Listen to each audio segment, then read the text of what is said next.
Ton nom a été prononcé dans les cieux, pas hier, pas la semaine dernière. Maintenant, en ce moment précis où tu regardes cet écran, il y a quelque chose qui s'est mis en mouvement pour toi et tu dois comprendre ce que cela signifie avant que les prochains jours arrivent, parce qu'ils arrivent vite, plus vite que tu ne le penses. Et si tu n'es pas préparé, tu passeras à côté. Pas par manque de mérite, par manque de posture. Je ne t'ai pas appelé par erreur. Je ne me suis pas trompé d'adresse. Ton nom est écrit, il est connu. Et il y a une préparation en cours qui te concerne directement, qui touche ta vie concrète, ta maison, ta situation, tes nuits sans sommeil et tes matins lourds. Ce que tu ressens depuis quelques semaines, cet inconfort que tu ne sais pas tout à fait nommer, c'est moi qui prépare le terrain. C'est moi qui déplace des choses pour faire de la place. Avant d'aller plus loin, écris maintenant dans les commentaires. Mon nom est écrit dans le ciel. Pas comme une formule magique, parce que tu dois l'affirmer toi-même. Parce que quand la bouche parle, quelque chose dans le monde invisible commence à répondre. Alors écris et reste jusqu'à la fin, parce que ce que j'ai à te dire ne peut pas être compris en 2 minutes. Ça demande que tu restes, que tu écoutes vraiment. Pas avec la partie de toi qui cherche déjà la prochaine distraction, avec la partie qui sait que ce moment compte. Il y a des gens qui naissent et passent toute leur existence à attendre un signe, à attendre que quelqu'un les remarque, à attendre que leur vie commence enfin. Ils attendent l'appel, l'occasion, le moment. Ils vivent à côté de leur propre destinée sans jamais la toucher, pas parce qu'elle n'existe pas, parce qu'ils n'ont jamais compris que d'être choisi ne ressemble pas à ce qu'ils imaginaient. Être choisi, ça ne ressemble pas à une couronne, ça ressemble à une charge, ça ressemble à une nuit où tu ne dors pas, ça ressemble à une pression que tu sens dans la poitrine, sans pouvoir l'expliquer à personne. Ça ressemble à ce sentiment étrange que quelque chose en toi est trop grand pour l'endroit où tu es, que tu es fait pour autre chose, pour plus que ça, mais que tu ne sais pas comment y arriver, que tes journées actuelles sont trop petites pour ce que tu ressens à l'intérieur. Ce sentiment-là, c'est moi. Ce n'est pas de l'orgueil, ce n'est pas de l'illusion, c'est l'écho de ce que j'ai planté en toi avant que tu naisses, avant que ta mère te tienne dans ses bras, avant que le monde te donne un nom. J'avais déjà un plan pour toi, et ce plan n'a pas été annulé par tes erreurs, par tes défaites, par tout ce que tu as raté ces dernières années. Ce plan tient, il a toujours tenu, même quand tu ne croyais plus en rien, même quand tu ne m'adressais plus la parole, il a tenu. Je vais te dire quelque chose que peu de gens entendent vraiment. Quand je choisis quelqu'un, je ne choisis pas quelqu'un de parfait. Je n'attends pas que tu sois impeccable pour agir. Si j'avais attendu la perfection, je n'aurais jamais utilisé personne. J'ai travaillé avec des menteurs, avec des gens qui avaient tout abandonné, avec des gens qui avaient peur de leur propre ombre, avec des gens qui doutaient de ma propre existence. Ce que je cherche, ce n'est pas la performance. Ce que je cherche, c'est la disponibilité. Un cœur qui dit « me voici », avec tout ce que je suis, avec tout ce que je ne suis pas encore.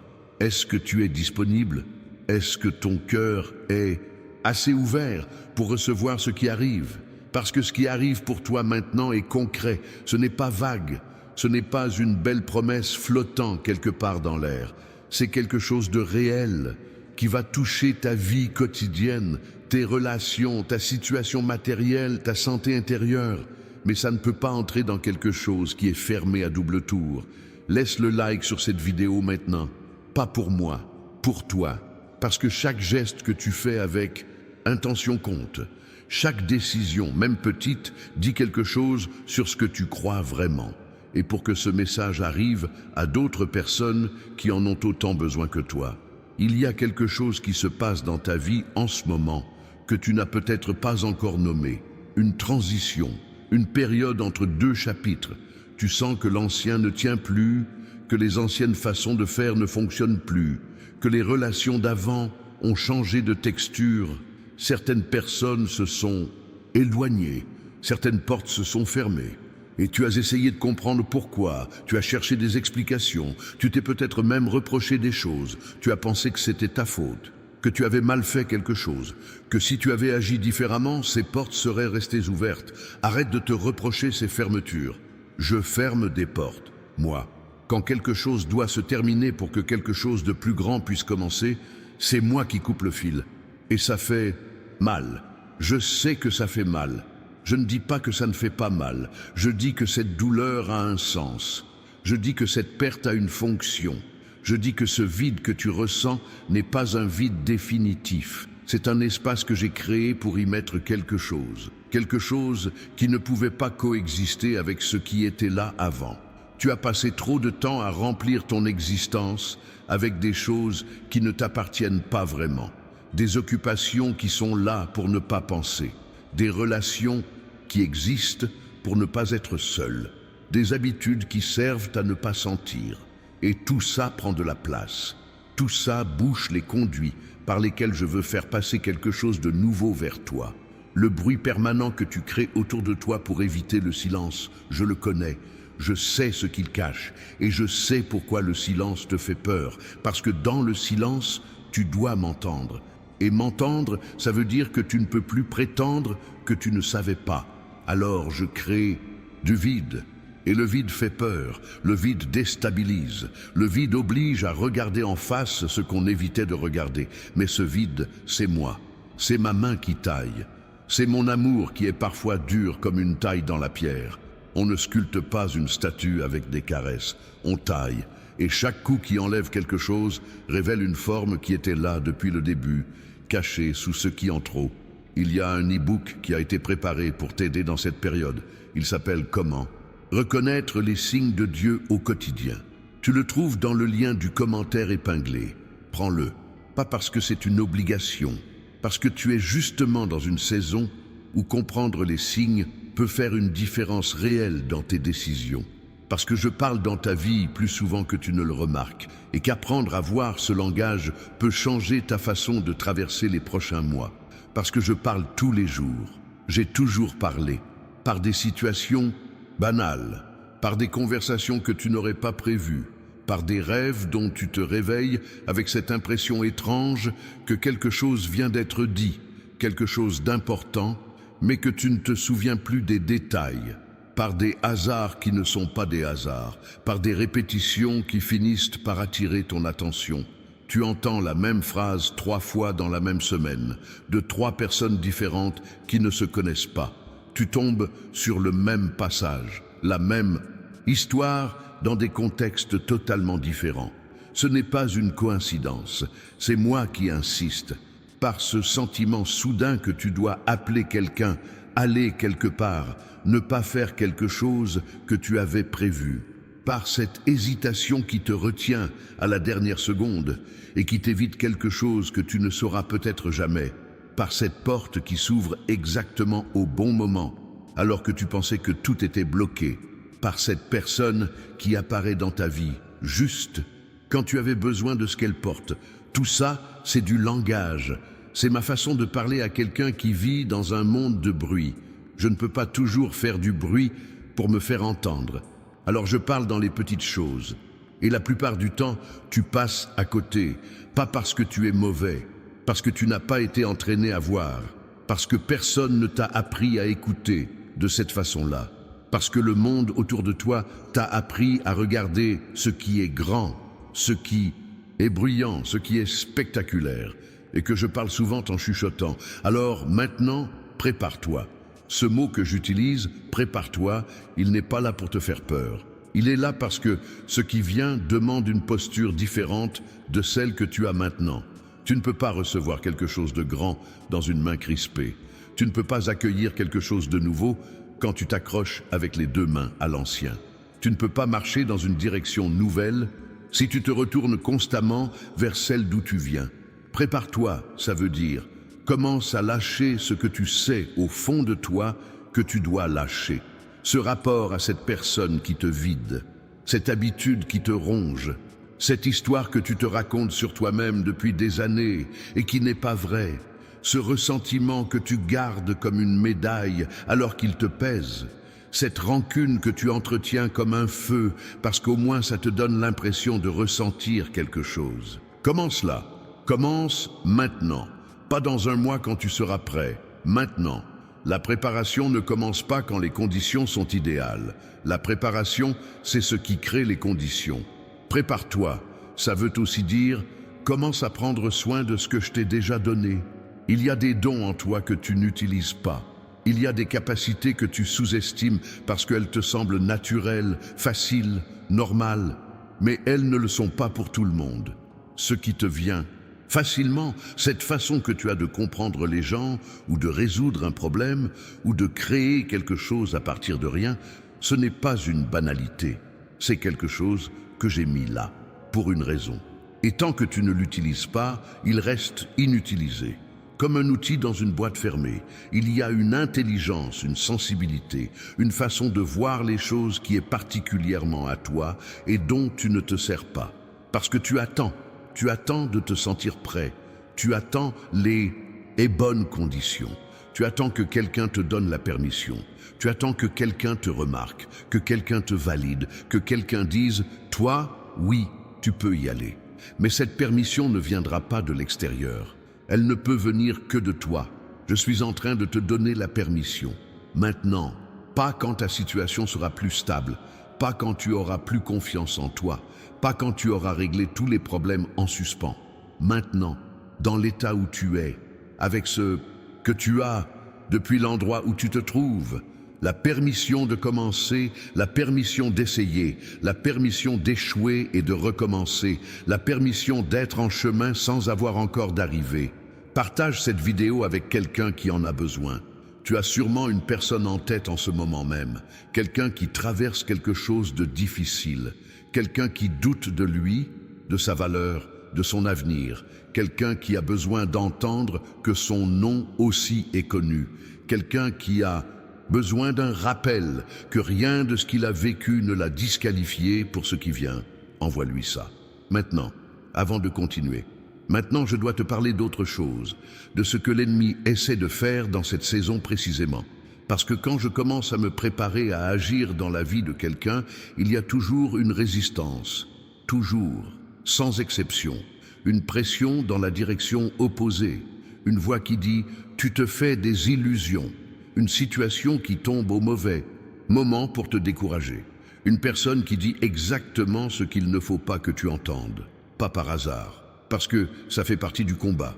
Et si tu ne comprends pas ça, tu vas interpréter les difficultés de cette période comme des signes que ça ne marche pas, que je ne suis pas là, que tu as mal entendu, que c'était peut-être pour quelqu'un d'autre. Et tu vas t'arrêter, et tu vas rater ce qui était en train de s'ouvrir. Les prochaines semaines pourraient te sembler lourdes. Il pourrait y avoir des situations qui tombent au mauvais moment, des décisions à prendre sans avoir toutes les informations que tu voudrais, des moments de doute intense où tu ne sais plus ce que tu crois, des matins où le cœur est lourd sans que tu puisses expliquer pourquoi, des nuits où tu te réveilles à 3 heures du matin avec une anxiété diffuse qui n'a pas de nom précis. Tout ça peut arriver. Et si ça arrive, je veux que tu te souviennes de ce que tu as entendu ici. La pression que tu ressens n'est pas la preuve que tu t'es trompé. C'est la preuve que quelque chose de réel est en train de se passer. On ne met pas de résistance contre quelque chose qui ne compte pas. Si ton chemin était sans importance, personne ne s'acharnerait à te décourager. Si ce que tu dois accomplir était négligeable, il n'y aurait pas d'obstacle. La résistance elle-même est une forme de confirmation. Elle dit, ce que tu vises est suffisamment important pour que quelque chose s'y oppose.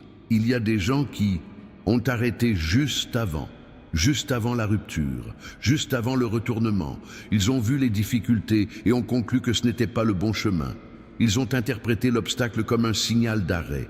Mais l'obstacle, parfois, c'est moi qui teste la solidité de ta foi.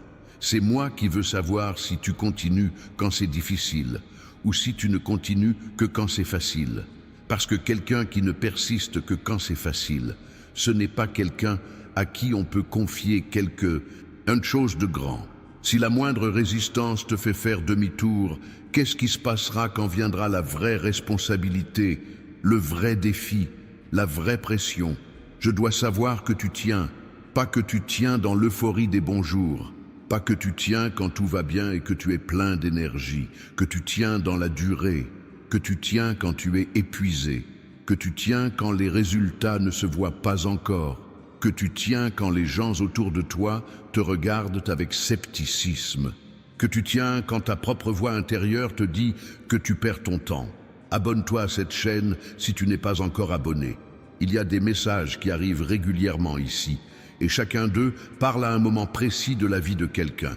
Tu ne sais pas lequel sera exactement ce qu'il te faudra dans 3 semaines, dans 2 mois. Ce que tu entends aujourd'hui est une graine. Ce que tu entendras demain sera de l'eau pour cette graine. Et ce que tu entendras dans 1 mois sera peut-être exactement ce dont tu as besoin pour faire le pas que tu n'as pas encore pu faire.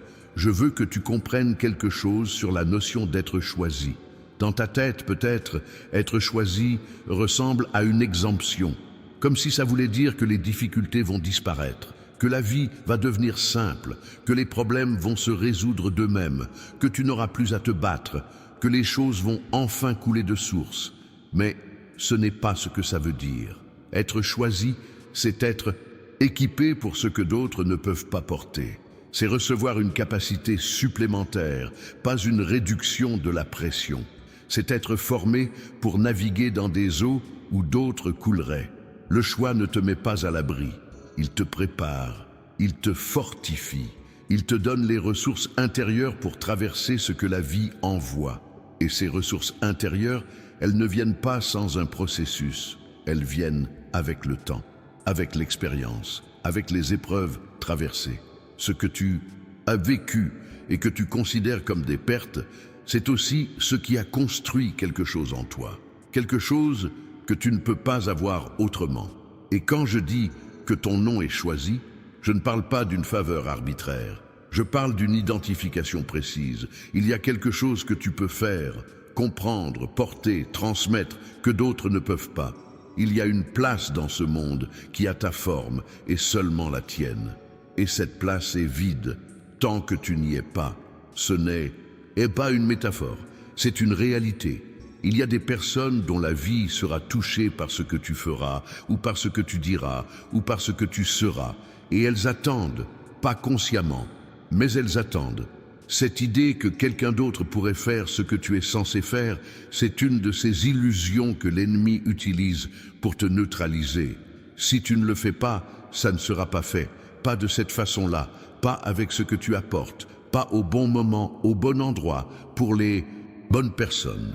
D'autres feront des choses belles, d'autres accompliront des choses importantes, mais ce qui t'appartient à toi, personne d'autre ne peut le faire à ta place.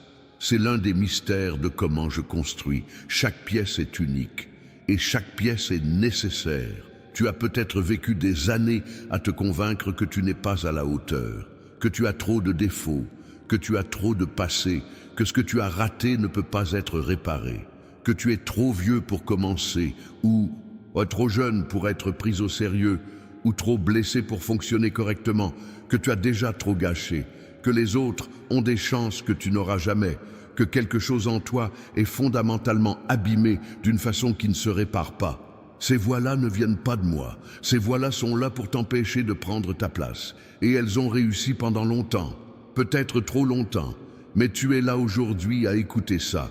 Et ça n'est pas un hasard. Rien ne l'est. Pas cette vidéo, pas ce moment. Pas le fait que tu n'as pas éteint l'écran après les premières secondes. Quelque chose en toi a dit « Reste, écoute ». Et cette petite voix, c'est aussi moi. Cette petite voix qui dit que c'est important, que ça te concerne, qu'il y a quelque chose ici que tu dois entendre. Elle ne t'a pas menti. Je t'ai guidé jusqu'ici. Maintenant, je t'invite à faire un pas. Un seul, pas 10. Pas tout changer d'un coup. Pas transformer ta vie en une nuit. Un pas. Décide aujourd'hui de croire juste pour aujourd'hui que ce que j'ai dit est vrai, que ton nom est connu, que ta vie a un sens, que ce qui est vide en toi peut être rempli, que ce qui est cassé peut être reconstruit. Pas tout seul, avec moi, juste pour aujourd'hui. Et demain, tu décideras pour demain. Et si tu veux aller plus loin dans la compréhension de comment je parle dans ta vie quotidienne, le lien dans le commentaire épinglé t'emmène à un guide qui a aidé beaucoup de personnes à commencer à voir ce qu'elles ne voyaient pas avant. Comment reconnaître les signes de Dieu au quotidien? Ce n'est pas une promesse de miracle rapide, c'est un outil pour apprendre à lire ce que j'écris dans le quotidien. Les petits détails, les petits signaux, le langage ordinaire de quelque chose d'extraordinaire. Maintenant, je vais te dire quelque chose de difficile à entendre. La plupart des gens ne sont pas prêts pour ce qu'ils demandent. Ils prient pour l'abondance, mais n'ont pas la structure pour la gérer. Ils prient et pour la relation amoureuse, mais n'ont pas encore fait la paix avec eux-mêmes. Ils prient pour une opportunité, mais n'ont pas développé la discipline pour la saisir quand elle arrive. Et quand je leur donne quand même, parce que j'ai de la compassion, parce que je vois leur souffrance et je veux y répondre, ça s'effondre. Pas parce que j'ai mal donné, parce qu'ils n'étaient pas prêts à recevoir, parce que le contenant n'était pas adapté au contenu. J'ai vu des gens recevoir de l'argent et se détruire avec. J'ai vu des gens recevoir une relation et la transformer en prison. J'ai vu des gens recevoir une position et perdre leur humanité. J'ai vu des gens recevoir exactement ce qu'ils avaient demandé et en être moins heureux qu'avant. Pas parce que c'était une mauvaise chose, parce qu'ils n'étaient pas préparés à la responsabilité qui venait avec. Je ne veux pas que ça t'arrive. Voilà pourquoi je te parle de préparation avant de te parler de réception. Voilà pourquoi il y a une saison entre la promesse et l'accomplissement. Cette saison, ce n'est pas du retard. Ce n'est pas moi qui oublie. Ce n'est pas moi qui temporise. C'est de la construction.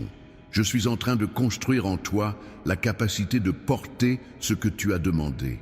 Et cette construction demande du temps. Et ce temps ne se négocie pas. Alors, pendant cette période, ne court-circuite pas le processus. Ne cherche pas les raccourcis. Ne force pas les portes que je n'ai pas encore ouvertes. Fais confiance au timing. Mon timing n'est pas le tien. Mon calendrier ne ressemble pas au tien.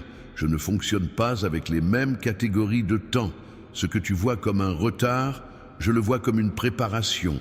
Ce que tu vis comme une perte de temps, je le vis comme un investissement. Et quand la chose arrive, au bon moment, dans les bonnes conditions, tu comprendras pourquoi l'attente était nécessaire. Tu comprendras que si tu avais eu ce que tu voulais 2 ans plus tôt, tu ne l'aurais pas gardé.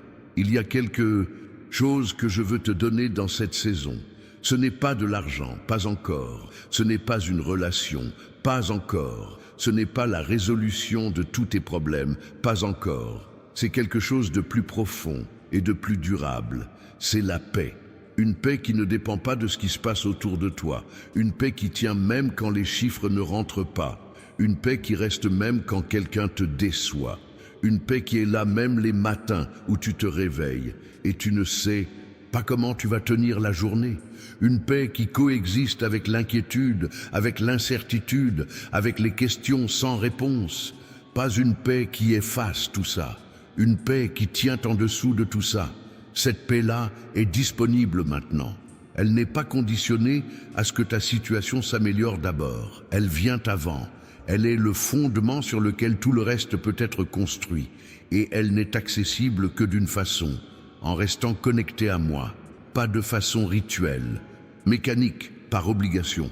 Pas parce que tu as peur de ce qui arriverait si tu ne le faisais pas, mais de façon vivante, honnête, quotidienne, en me parlant, en m'écoutant, en te laissant traverser par ce que je veux te donner. Parle-moi comme tu me parles là, en écoutant ce message, avec tout ce que tu portes, avec tout ce que tu ne comprends pas, avec tout ce que tu as peur d'avouer à voix haute, avec les questions qui n'ont pas de réponse propre, avec la colère si tu en as, avec le doute, avec la lassitude. Je connais déjà, je ne suis pas surpris. Je n'ai pas besoin que tu nettoies tout avant de venir me voir. Et je ne te condamne pas pour ça.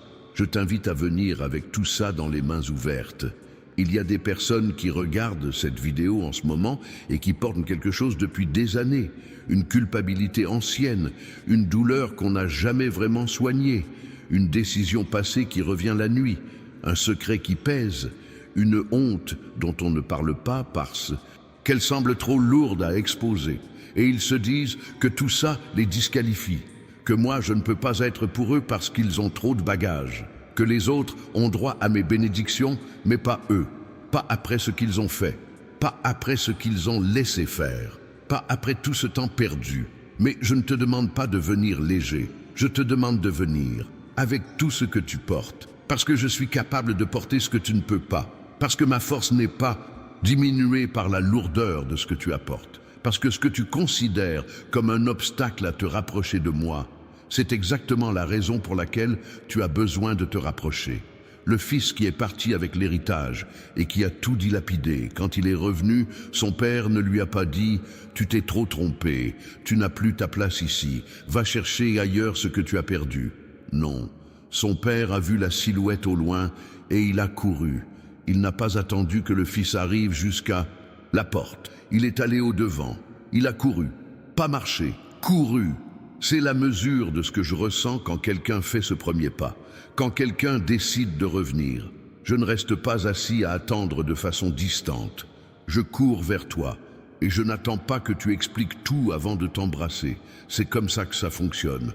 Pas avec des conditions préalables, pas avec une liste de ce que tu dois avoir réparé avant de revenir, pas avec une période probatoire pendant laquelle tu dois prouver que tu mérites d'être repris. Reviens d'abord. La réparation se fait ensemble, pas avant. Pas seul, ensemble, avec ce que j'apporte et ce que tu apportes. Maintenant, il y a quelque chose de concret que je veux que tu fasses après cette vidéo. Pas demain, ce soir, pas dans une semaine quand tu auras eu le temps d'y penser. Ce soir, trouve un moment tranquille, 5 minutes, 10 minutes, pas besoin de plus, pas 1 heure de méditation profonde. Juste un moment où tu n'es pas en train de faire quelque chose d'autre en même temps et parle-moi. À voix haute si tu peux, dans ta tête si tu dois, en écrivant si c'est plus facile pour toi. Mais parle, dis-moi ce qui ne va pas, dis-moi ce que tu attends, dis-moi ce dont tu as peur, dis-moi ce que tu ne sais pas comment résoudre, dis-moi ce que tu portes depuis trop longtemps sans pouvoir le déposer. Et après avoir parlé, reste silencieux un moment, pas pour entendre une voix audible, pas pour un signe spectaculaire. Reste silencieux parce que la réponse vient souvent dans le silence, avec l'idée soudaine qui te vient, avec la clarté qui apparaît sur une situation qui était floue, avec la paix qui descend sur quelque chose qui t'agitait, avec une phrase que tu entends presque, quelque chose que tu n'as pas pensé toi-même. Je réponds, pas toujours de façon spectaculaire, souvent de façon très simple, si simple que tu pourrais passer à côté, mais je réponds. Et l'e-book, dans le lien épinglé, est justement là pour t'apprendre à reconnaître ces réponses, à ne pas les confondre avec le bruit, à les voir pour ce qu'elles sont. Et une dernière chose, ton nom est choisi. Ça veut dire que quelqu'un d'autre compte sur toi pour que tu prennes ta place.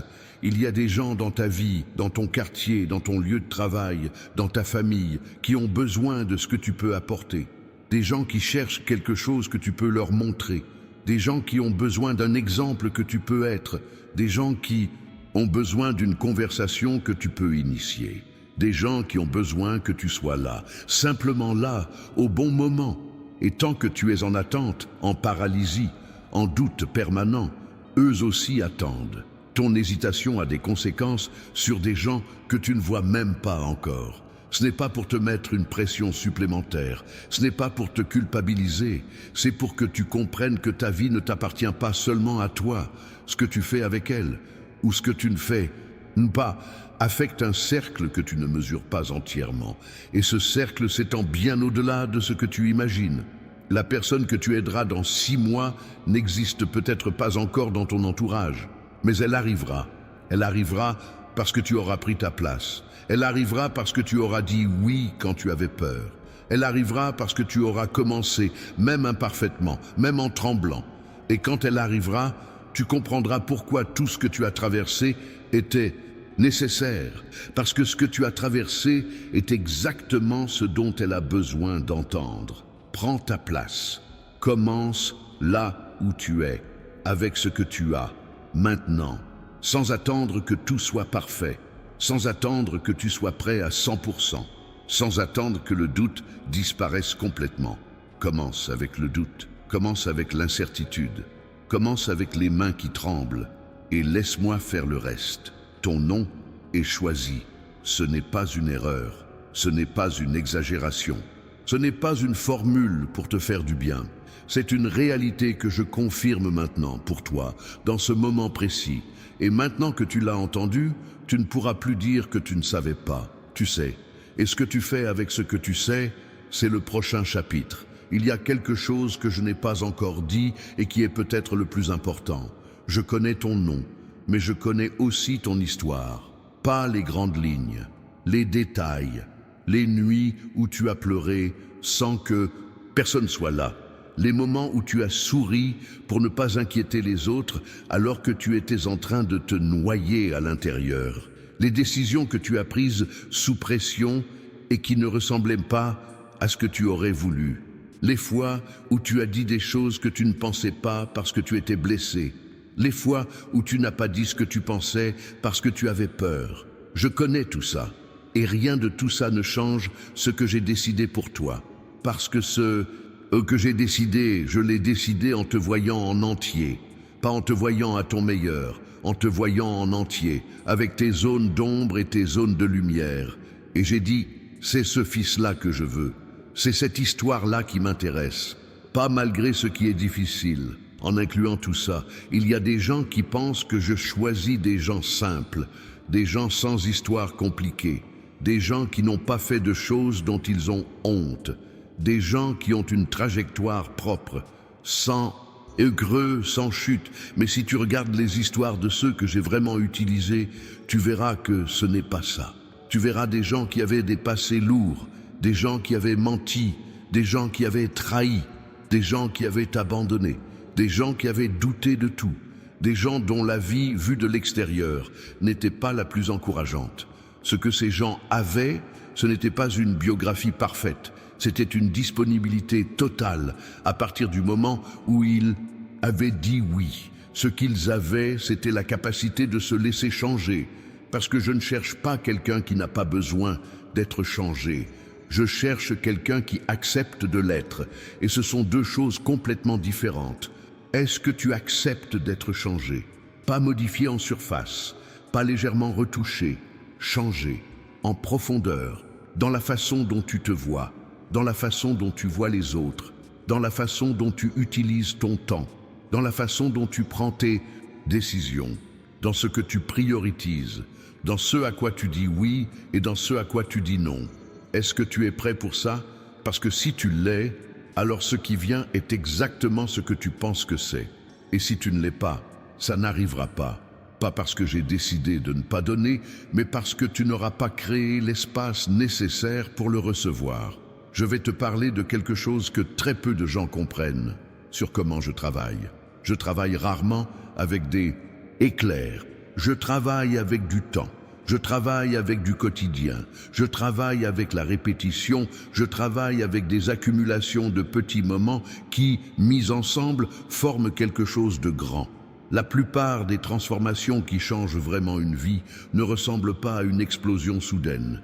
Elles ressemblent à une plante qui pousse, lentement, sans qu'on la voie pousser de jour en jour, mais qui, au bout d'un moment, est là, grande, solide, avec des racines profondes. Et le problème avec notre époque, c'est que tout le monde veut l'explosion, tout le monde veut le résultat immédiat, tout le monde veut que ça se passe vite, que ça soit visible, que ça soit mesurable, que ça soit postable. Et quand ça ne ressemble pas à ça, les gens concluent que rien ne se passe, que ça ne fonctionne pas, que c'est peut-être pour les autres mais pas pour eux. Mais la croissance réelle ne se voit pas au quotidien, elle se voit en regardant en arrière. Elle se voit quand tu compares qui tu es aujourd'hui à qui tu étais il y a un an. Quand tu réalises que des choses qui t'auraient détruit avant, tu les traverses maintenant. Quand tu réalises que tu as une paix que tu n'avais pas. Quand tu réalises que tu réagis différemment, que tu vois différemment, que tu choisis différemment. Ce processus est déjà en cours, même si tu ne le vois pas clairement. Il est en cours. Il y a quelque chose que tu dois entendre concernant les personnes autour de toi. Pas toutes les personnes dans ta vie sont là pour la suite. Certaines sont là pour une saison. Certaines ont rempli leur rôle. Certaines t'ont apporté ce qu'elles pouvaient t'apporter et maintenant leur présence dans ta vie n'est plus alignée avec ce que tu deviens. Et tu le sens. Tu le sens dans les conversations qui sonnent creux, tu le sens dans les moments où tu es avec ces personnes et tu te sens plus seul qu'avant d'arriver. Tu le sens dans le fait que tu dois te contracter pour rentrer dans la version de toi qu'elles connaissent. Je ne te dis pas de couper tout le monde, je te dis de faire attention à qui tu confies ce qui est précieux. Pas tout le monde ne peut tenir ce que tu portes. Pas tout le monde est équipé pour comprendre où tu vas. Et il y a des personnes qui, avec les meilleures intentions du monde, vont essayer de te ramener là où tu étais. Pas par malveillance, parce que là où tu étais, c'est ce qu'ils connaissent de toi. Et quelqu'un qui change les dérange parfois, parce que ça leur rappelle que eux aussi pourraient changer, et ils ne sont pas prêts pour ça. Alors sois discret sur ce que je t'ai confié. Sois prudent sur ce que tu partages, avec qui et à quel moment. Il y a des graines qui meurent quand on les expose trop tôt à des esprits qui ne sont pas prêts à les recevoir.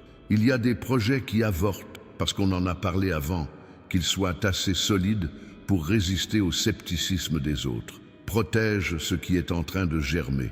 Garde-le avec toi jusqu'à ce qu'il soit assez fort pour se défendre. En même temps, il y a des nouvelles personnes qui arrivent. Tu l'as peut-être déjà remarqué. Des personnes qui semblent surgir de nulle part, avec lesquelles le courant passe immédiatement. Des personnes qui disent quelque chose qui tombe exactement au bon moment. Des personnes dont la présence dans ta vie semble non accidentelle. Ces personnes-là prêtent leur attention. Elles arrivent avec quelque chose, une clé, une information, une connexion, un miroir. Ce ne sont pas des hasards, ce sont des envois. Je t'ai donné beaucoup ce soir. Plus que ce que tu pourras intégrer en une fois. C'est normal. L'intégration se fait dans le temps. Tu repasseras peut-être sur certaines de ces idées dans quelques jours, dans quelques semaines, et elles prendront un sens différent. Parce que tu seras à un endroit différent. Parce que tu auras traversé des choses entre maintenant et là. Et ce que j'ai dit ce soir aura une résonance que tu ne peux pas encore entendre complètement. Ce que je veux que tu emportes ce soir est simple. Ton nom est connu. Il n'a jamais cessé d'être connu. Tu n'as jamais été oublié. Pas dans les saisons difficiles. Pas quand tu t'étais éloigné. Pas quand tu ne m'adressais plus la parole. Pas même dans tes pires moments. Je t'ai vu, je te vois. Et ce que j'ai préparé pour toi est réel, concret et proche. Bien plus proche que tu ne le penses. Prépare-toi. Non pas dans la peur, dans l'anticipation, avec la conscience que quelque chose de bon arrive, que ce que tu as semé commence à se préparer à sortir de terre, que ce que tu as prié, peut-être sans y croire complètement, a quand même été entendu, et que la réponse est en route. Reste attentif, reste ouvert, garde les yeux ouverts sur ce qui se passe autour de toi, sur les petits signes, sur les petits déplacements, sur les petites coïncidences, sur les conversations qui semblent fortement chargées, sur les portes qui commencent à bouger, même légèrement. Ce sont les premiers mouvements de ce qui arrive. Et si tu les remarques, si tu les accueilles, si tu y réponds avec foi plutôt qu'avec scepticisme, tu accélères le processus. Ton nom est choisi. Et maintenant tu le sais. Il y a une dernière chose sur laquelle je veux insister, quelque chose que tu vas entendre dans les prochains jours et que je veux que tu reconnaisses quand ça arrive. Il va y avoir un moment, probablement dans des circonstances ordinaires, où tu vas ressentir quelque chose de particulier. Pas quelque chose de dramatique, pas une voix qui tonne, pas une vision, mais un moment de clarté soudaine, un instant où quelque chose s'ouvre dans ta compréhension et où tu vois, pendant quelques secondes, quelque chose que tu ne voyais pas avant. Ça peut arriver dans une conversation banale, ça peut arriver en lisant quelque chose, ça peut arriver le matin en te réveillant, ça peut arriver en regardant par la fenêtre. Ce moment-là, ne le laisse pas passer. Arrête-toi, prends note, physiquement si possible. Parce que ce genre de clarté disparaît vite si on ne la capture pas. Et elle contient quelque chose d'important pour la prochaine étape de ton chemin. Je parle dans ces moments-là. Ce sont des moments d'enseignement qui se fondent dans le quotidien sans prévenir. Et les gens qui apprennent à les reconnaître et à les noter avancent différemment. Ils avancent avec une boussole intérieure que les autres n'ont pas. Pas parce qu'ils sont spéciaux, d'une façon que d'autres ne pourraient pas être parce qu'ils ont appris à faire attention à ce que d'autres laissent passer. Ce que tu as entendu ce soir, c'est une invitation. Une invitation à entrer dans une relation plus consciente avec ce que je fais dans ta vie. À passer de quelqu'un qui subit à quelqu'un qui participe. À passer de quelqu'un qui regarde sa vie arriver à quelqu'un qui la construit avec moi. Cette transition-là, c'est exactement ce que je veux pour toi dans cette saison. Et elle commence maintenant. Dans la décision que tu prends ce soir, de croire que ton nom est choisi, de croire que ce qui vient est réel, et de te préparer à le recevoir. Tu es prêt. La préparation n'est pas une attente passive, c'est un mouvement actif vers ce que tu ne vois pas encore complètement. C'est agir sur ce que tu crois, même avant que la preuve visible soit là. C'est la définition même de ce que j'appelle la foi. Pas une croyance théorique dans des idées abstraites, une action concrète basée sur une conviction que le résultat est déjà acquis, même si le processus n'est pas encore terminé. Alors va, prends ce premier pas, fais cette conversation que tu reportes, commence ce projet que tu n'as pas encore commencé. Dis ce que tu ne t'as pas encore dit, pardon ce que tu n'as pas encore pardonné. Demande ce que tu n'as pas encore osé demander. Commence à vivre comme quelqu'un dont le nom est choisi, parce que c'est exactement ce que tu es.